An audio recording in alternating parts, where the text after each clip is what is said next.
UPSC civil service પરીક્ષા 2025નું final પરિણામ જાહેર. ગુજરાતનો નિસાર દિશાંત સમગ્ર ભારતમાં 19મા ક્રમે. સ્નેહ પટેલ, જેનિશ ચૌહાણ સહિત સ્પીપાના 34 ઉમેદવારોએ હાંસલ કરી નોંધપાત્ર સફળતા. મુખ્યમંત્રી અને નાયબ મુખ્યમંત્રીએ તમામ સફળ ઉમેદવારોને પાઠવ્યા અભિનંદન.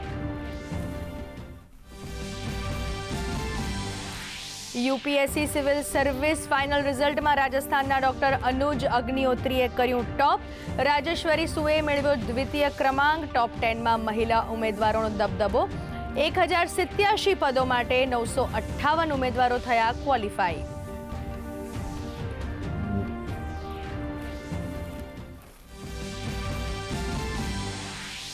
વડોદરાના સુરસાગર તળાવ ખાતે વિકસાવાશે laser fountain, sound and light show અને 3D મેપિંગ શો. નાયબ મુખ્યમંત્રીએ શહેરમાં માળખાગત સુવિધાઓ વધુ સુદૃઢ કરતા વિવિધ પ્રકલ્પોના કર્યા ખાતમુહૂર્ત અને લોકાર્પણ.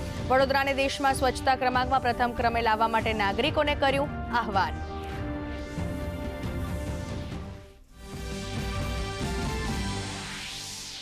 બાર કાઉન્સિલ ઓફ ગુજરાતની ચૂંટણી સંપન્ન. 23 બેઠકો માટે 99 ઉમેદવારો વચ્ચે જંગ. 76,000થી વધુ વકીલોએ મતાધિકારનો કર્યો ઉપયોગ. આવતીકાલે જાહેર થશે પરિણામ.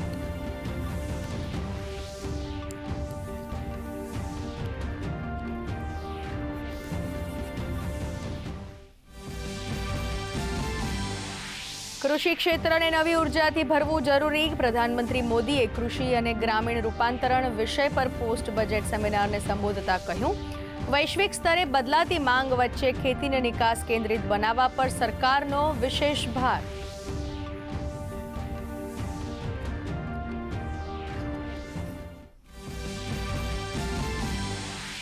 કેન્દ્રીય સહકારિતા મંત્રીએ ઓડિશાના પારાદીપ ખાતેથી સલ્ફ્યુરિક એસિડ પ્લાન્ટ 3ને દેશને કર્યો સમર્પિત. રાસાયણિક ખાતરના ઉત્પાદનમાં દેશને આત્મનિર્ભર બનાવવા કરી હાકલ.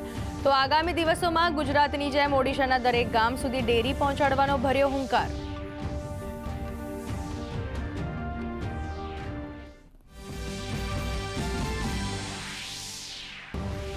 પશ્ચિમ એશિયા સંકટ વચ્ચે ભારતની દરિયાઈ ભૂમિકા પર સંરક્ષણ મંત્રી રાજનાથસિંહનું મહત્વનું નિવેદન. વૈશ્વિક તણાવ વચ્ચે આત્મવિશ્વાસ, ક્ષમતા અને સ્પષ્ટ દ્રષ્ટિ સાથે નેતૃત્વ કરવું એ ભારતની જવાબદારી. વૈશ્વિક પડકારો વચ્ચે સંરક્ષણ ક્ષેત્રે આત્મનિર્ભર બનાવવા પર આપ્યો ભાર.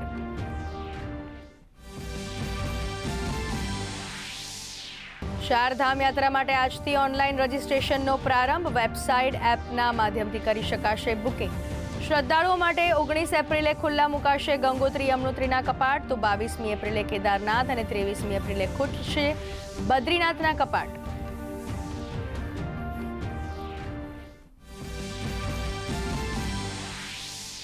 રાજ્યમાં ઉનાળાની શરૂઆતમાં ગરમી ફૂલ મિજાજમાં. આવતીકાલે ભાવનગરમાં હીટવેવની હવામાન વિભાગની આગાહી. આગામી 48 કલાક બાદ પોરબંદર, દીવ, સુરત, ભરૂચ, નવસારી, વલસાડ, દમણ અને દાદરાનગર હવેલીમાં કાળઝાળ ગરમીની શક્યતા.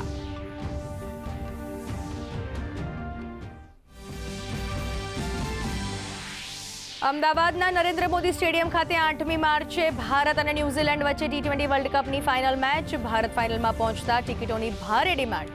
તો સ્ટેડિયમમાં મોટી સંખ્યામાં જનમેદની ઉમટવાની શક્યતાને પગલે તંત્ર પૂરતી વ્યવસ્થાઓ સાથે સજ્જ. ટીમ ઇન્ડિયાનું અમદાવાદમાં આગમન.